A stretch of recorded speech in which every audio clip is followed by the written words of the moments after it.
I'm trying to explain to people why they're calling the accessibility sliders in Doom the Dark Ages woke. It pretty much all happened at the same time. Like this video right here, to give it a little bit of a preface, surfaced around the time From Software was about to release another Souls game. It was Sekiro. They were saying that Sekiro was too hard and that it needed an easy mode, right? And around that same time, we got The Last of Us 2, which had a bunch of accessibility sliders that everybody clowned, by the way, that basically made the game brain dead to the point where it could basically play itself. So that's part of the reason why people are making such snap judgments, because this idea happened around that same time. And you started seeing a bunch of videos like this surface where a lot of woke individuals had this mindset. And just take a listen. All video games need easy modes. I'm gonna explain. But first, if you're one of those "you're not a real gamer if you play games on easy mode" people, you can scoot right along there, Buster. Cause listen, I love video games.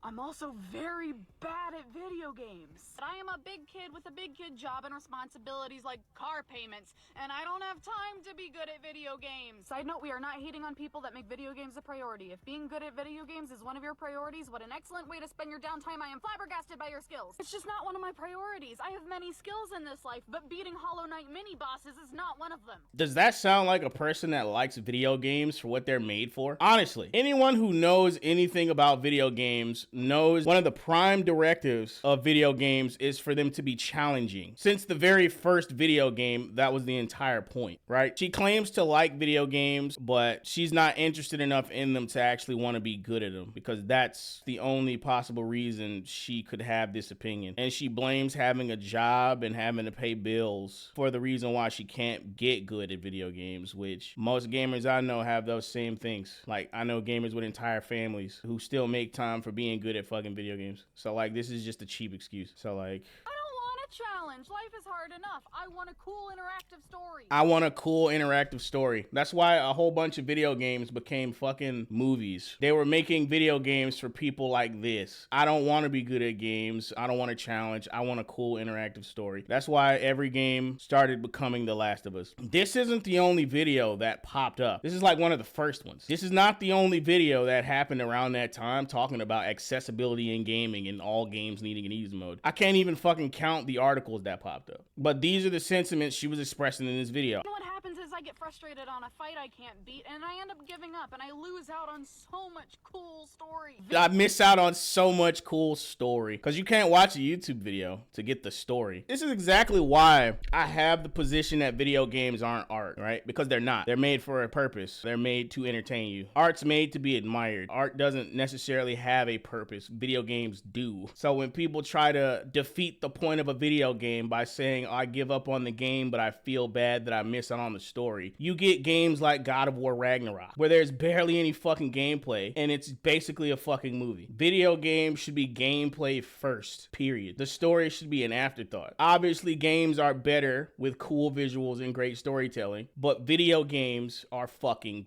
video games. Video game creators, this is my plea to you. / on with the story. Easy modes, please. Thank you.